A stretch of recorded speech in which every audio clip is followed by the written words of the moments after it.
करता है, जब जब मोदी डरता है पुलिस को आगे करता है, जब जब मोदी डरता है पुलिस को आगे करता है। सब के लिए ना, ये आने वाला लोग के लिए है ना, जनता के लिए हम लोग कर रहे हैं, ये यूथ के लिए ऐसा करता है। आप लोग भी दिल में दुख है बीजेपी का, गवर्नमेंट ठीक नहीं है बोल के। अभी बरकत हो के अंदर जाएगा, अरेस्ट कर लो। ये ऐसे ऐसे नेशनल फ्लैग बना के रखा है।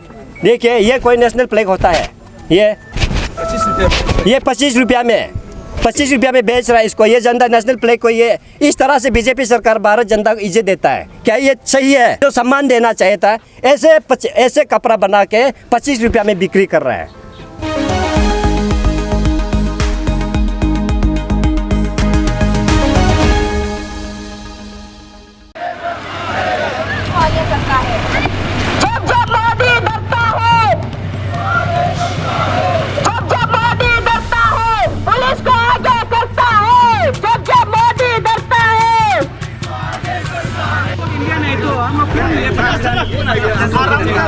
सामने में धरना करते क्या कर लेगा? वो तमिल तो वाले से तो कोई हम लोग क्या है ही नहीं है। क्या बेचेगा? ऐलान कर दो, बेचेगा ना, सारे ऐलान कर दो आप।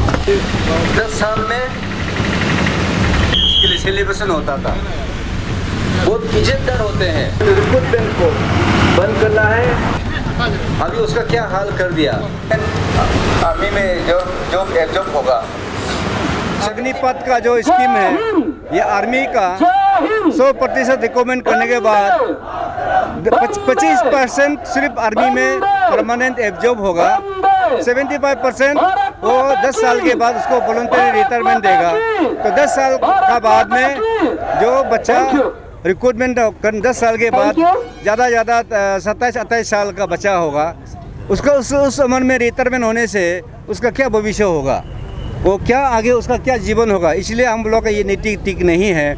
जो पुराना जो स्टैंडर्ड रिक्रूटमेंट सिस्टम था वो बहुत अच्छा था, उसमें तो सिस्टम से करता था। तो इसलिए प्रेजेंट जो रिक्रूटमेंट सिस्टम है, इसमें लोगों का मोरल डाउन होगा, आर्मी का मोरल भी डाउन होगा। जिस प्रकार से स्टैंडर्ड मेंटेन करता था वो स्टैंडर्ड भी ख़त्म हो जाएगा, ये ठीक नहीं होगा। इसलिए उसको सरकार को हम लोग मांग रखा है कि ये नीति ठीक नहीं है, उसको बदलो। और जो पुराना नियम सिस्टम जो रिक्रूटमेंट सिस्टम था उसको एज इट इज कंटिन्यू करने से ठीक होगा बोल के हम लोग ने मांग रखा है। सर, आप लोग का बैनर में राजभवन घेराव बोल के बड़ा बोर्ड में लिखा हुआ है, उसका क्या मतलब? राजभवन घेराव बोल के तो हम लोग प्रोग्राम रखा था, लेकिन वो यहाँ का एडमिनिस्ट्रेशन पुलिस लोग ने जाने नहीं दिया, बैरिकेड लगा के रख दिया, और वो लोग ने वहाँ परमिशन एलो नहीं है। तो इसलिए हम लोग राजभवन का सड़क में हम लोग बैठ रहा है। मेजर डिमांड्स क्या है आप लोगों का? मेजर डिमांड तो प्राइस राइस है, अनएम्प्लॉयमेंट प्रॉब्लम्स है, एंड देन अग्निपथ है। सर, अग्निपथ स्कीम का आप लोग किस तरह से सर किस लिए विरोध कर रहे हैं सर? कौन सा वाला? अग्निपथ स्कीम। ना, अग्निपथ का स्कीम में हम लोग विरोध इसलिए कर रहा है कि ये 10 साल के लिए सिर्फ स्कीम बनाया। 10 साल का नौकरी होता है क्या? 10 साल के बाद में वो बच्चा कहाँ जाएगा? 10 साल के बाद वहाँ से वापस करेगा और घर में बैठेगा। वो किस प्रकार से उसका आगे पढ़ भी नहीं सकेगा, दूसरा नौकरी भी नहीं मिलेगा, एज भी पार होगा, इंटरेस्ट भी ख़त्म हो जाएगा, वो ग्रेजुएशन भी नहीं कर पाएगा। वो किस प्रकार से लाइफ होगा आप सोचिए। वो तो हर माँ बाप को सोचना है, हर बच्चे को सोचना है। ये गंभीर विषय है। प्राइस राइस की बात करें तो मतलब बहुत साल से प्राइस राइस हो ही रहा है, लेकिन आप लोग जब भी इलेक्शन सामने आते हैं तभी आप लोग प्रदर्शन करते हो, वैसे क्यों? नहीं, ये तो आम जनता को सबको करना चाहिए, क्योंकि ये प्राइस राइस तो सिर्फ कांग्रेस वालों को ही सिर्फ इफेक्ट नहीं होगा ना, ये तो पूरा हर पॉलिटिकल पार्टी है, हर आम आदमी है, सबको इफेक्ट पड़ेगा। जैसे आपका गैस का दाम जो 2014 में 1400 था, अभी तो 1100 हो गया। उसको तो 400 था, अभी कितना हो गया? 1100 जैसे हो गया। तो इतना उसको घर में काम करने वाला जो महिलाओं को दुख होगा, उनको मालूम होगा ना कितना तकलीफ है। और इस प्रकार से जो कॉमन आदमी का कहाँ से पैसा निकल बियर करेगा। सर आप फॉर्मर चीफ मिनिस्टर भी कांग्रेस से काफ़ी पुराना लीडर है, अभी इलेक्शन भी आने वाला, अगर कल नेक्स्ट इलेक्शन में अगर कांग्रेस जीतता है तो जो प्राइस राइस हुआ है उन लोग का फॉल बैक करेगा सर? हम लोग का सरकार में तो बहुत कम था, आप कंपैरिजन करके देखिए, उसे डबल गुना कर दिया ये हर चीज़ में। तेल में आपको पेट्रोल में देखिए, डीजल में देखिए, आपका गैस में देखिए, और अभी हर आइटम में देखिए, अभी खाने पीने का आइटम, चावल का, दाल का, कोई भी आइटम आप एक चुनिए, बाजार में पूछिए उस समय का रेट कैसा था, अभी का रेट किस प्रकार से है। लेकिन उस समय में 1 पैसा दाम बढ़ने से भी लोग हल्ला करता था, सड़क में बेच जाता था।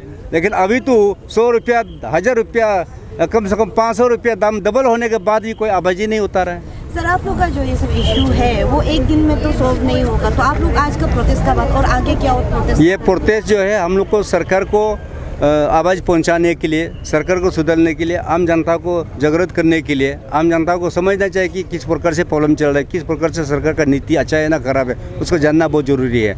इसलिए ये आवाज़ से हर प्रदेश का जो आम जनता का आवाज़ वहाँ भारत सरकार का वहाँ पहुँचेगा, या आप लोग का तौदी पहुँचाएगा, या आप लोग भी कुछ बोलेगा, तो वो सरकार नीति को चेंज करेगा या बदलेगा या उसको दाम को कम करेगा, वो तय करेगा ना। सरकार जो है by the people, of the people, for the people, ठीक है।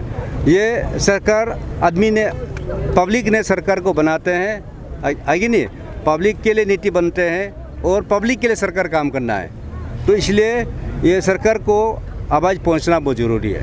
जो अग्निपथ स्कीम में जो रिक्रूटमेंट होंगे, जो रिक्रूट हो जाएंगे यूथ, उनको फर्दर पुलिस में और एंटरप्रेन्योर में मतलब मौका दिया जाएंगे बोले, तो इसमें आपको क्या कहना है? वो तो ठीक है, लेकिन गारंटी होना पड़ेगा ना। 75% वहाँ से वापस आएगा और स्टेट में उसको पूरा 100% मिलेगा क्या? 100% तो मुश्किल है। इतना रिक्रूटमेंट के बाद वापस आके 25% वो लोग रखेगा, 75% को वापस करके प्रदेश में भेजेगा, तुम उसको रखो, कोई कंपनी को भेजेगा, तुम उसको रखो। लेकिन वो किस प्रकार से रखेगा, किस पद में रखेगा, कितना पे स्किल में रखेगा, उसका गारंटी तो होना चाहिए ना। जब गारंटी होगा तब वो मान सकते हैं। जब गारंटी ही नहीं है, वहाँ से जस्ट भेज देगा स्टेट में संभालो, अगर वो स्टेट संभाल नहीं पाएगा तो उसका क्या होगा। हमारा आज कोई धरना नहीं है, हमारा आज राजभवन घेराव था। ये महंगाई के खिलाफ, GST के खिलाफ, अग्निपथ के खिलाफ, अनएम्प्लॉयमेंट के खिलाफ हम लोग आज राजभवन घेराव करना था। तो हम लोग को ये पुलिस प्रशासन, ये बीजेपी सरकार गलत तरीक़ा से हम लोग को पीसफुल जो हमारा आज प्रदर्शन था, ब्लॉक करके, बीच रास्ता में ब्लॉक करके हमारा ऊपर में बहुत सेंटीमेंट तेज पहुंचाया है। तो उसका प्रोटेस्ट में हम लोग आज बैठा हुआ है यहाँ। जब तक ये रास्ता बैरिकेड को आगे नहीं करेगा तब तक यूथ कांग्रेस यहाँ से नहीं लेकर बैठेगा। आप लोग आज क्या गवर्नर को मेमोरेंडम सबमिट करना था क्या? आप लोगों को आज मेमोरेंडम सबमिट नहीं करना है, राजभवन को घेराव करके सेंट्रल लेवल तक हमारा संदेश ये पहुंचाना था कि महंगाई, GST, अनएम्प्लॉयमेंट, अग्निपथ जनता के लिए बहुत प्रॉब्लम है। महंगाई के कारण जनता मर रहा है। ये संदेश हम सेंट्रल लेवल तक देना था। ये संदेश हम गवर्नर लेवल तक नहीं पहुंचाने देने के लिए पूरा बैरिकेड पुलिस लगा के रखा है। आप लोग भी देखिए, यहाँ से कम 200 मीटर आगे में राजभवन है, हम लोग के बीच रास्ता में बैरिकेड लगा के ब्लॉक करके रखा है। तो हम लोग प्रेशर ये मांग कर रहे हैं कि हमारा बैरिकेड को आगे करके हम लोग को अंदर लेके जाना है। जब हमारा यूथ कांग्रेस तब तक यहाँ बैठेगा जब तक हम लोग को थोड़ा और आगे नहीं करेगा। ये प्रदर्शन फर्स्ट टाइम नहीं है, हिस्ट्री में बहुत बार राजभवन घेराव हुआ है। ये एलोकेशन एरिया नहीं था, आगे था। आज हम लोग को कांग्रेस पार्टी को जानबूझ के अपोजिशन पार्टी है बल्कि दबाने का कोशिश है। गलत तरीका से सरकार अपना मशीनरी को गलत तरीका से यूज़ करके अपोजिशन पार्टी को दबाने का ये एक तरीका है। वो जिस लोग एलोकेशन एरिया पे जाना चाहिए तो वहाँ तक पहुँचने नहीं दे रहा है, बैरिकेड लगा के रखा है कांग्रेस को। अरे अग्निपथ में ये कैसे टाइप का जॉब है? ये इंडियन हिस्ट्री में ये फर्स्ट टाइम ऐसा जॉब है, 4 साल बिना सुरक्षा, बिना पेंशन, कुछ भी नहीं, 4 साल का एक टेम्पोररी नौकरी देता है।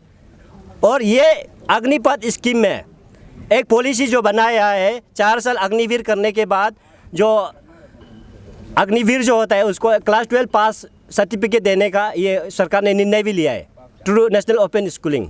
ये एक इंडियन एजुकेशन सिस्टम में ये एक मर्डर है। एजुकेशन सिस्टम को ये अग्निपथ खत्म कर रहा है। 4 साल अग्निवीर करके कैसे आपको 12 पास का सर्टिफिकेट मिलेगा? सर्टिफिकेट तो पढ़ाई लिखाई करने के बाद मिलता है, ट्रेनिंग, आर्मी ट्रेनिंग लेने के बाद सर्टिफिकेट, कोई पढ़ाई लिखाई का सर्टिफिकेट नहीं देता है। ये इंडियन एजुकेशन पॉलिसी को एक ये मर्डर है। उसी के लिए, उसी के अपोजिशन में प्राइस राइज के खिलाफ आज ये राजभवन घेराव उसी के खिलाफ था।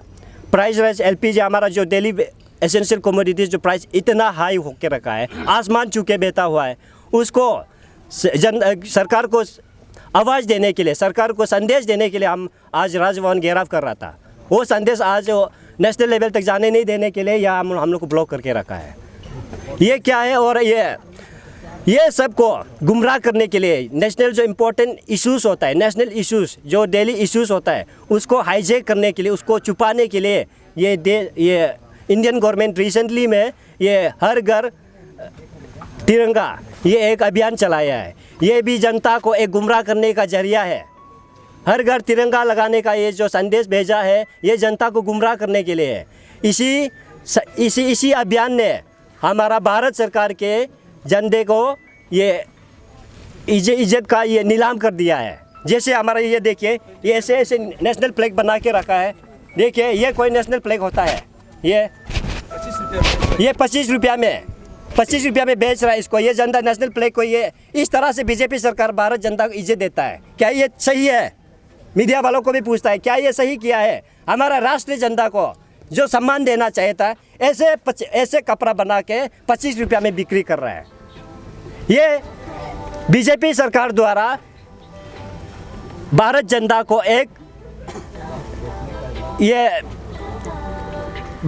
को ये इज्जत नीलाम करने का ये एक है। इसको हम क्रिटिसाइज करते हैं, यूथ कांग्रेस। इसको आगे जाके हम अपोज करते रहेंगे। ऐसा नहीं होता है। भारत जनता को 25 रुपया में बिकता नहीं। इंडियन हिस्ट्री में ये पहले बार है कि भारत जनता को 25 रुपया में बिक रहा है। अब पूछता है कांग्रेस ने 60 ईयर्स में क्या किया है। आप 8 साल में भारत के रुपये को 80 रुपीज़ इक्वल टू $1 कर दिया। ये क्या इंडियन डेवलपमेंट हो रहा है? ये सब बीजेपी सरकार असली मुद्दा को भटकाने के लिए ये तिरंगा फहराने, घर घर तिरंगा फहराने का ये अभियान चला रहा है। इसको हम कांग्रेस पार्टी क्रिटिसाइज करते हैं, नहीं मानते हैं। अगर देशभक्त पेट्रियटिज्म को जानना चाहता है तो हम जनता से पूछिए। ऐसा बीजेपी सरकार जैसा एक तिरंगा फहरा के 25 रुपया झंडा बिक्री करके इंडियन झंडा को इज्जत नीलाम करके ऐसे पेट्रियटिज्म नहीं होता है। पेट्रियटिज्म दिल से होता है, इज्जत से होता है, सम्मान देने से होता है। ऐसे राष्ट्रीय झंडा को ऐसा सम्मान नहीं देता है। आपसे पूछिए, जिसने भी ये झंडा को ऐसे बनाया, इसका ऊपर गवर्नमेंट ऑफ इंडिया कड़ी से कड़ी कानूनी कार्रवाई करना चाहिए।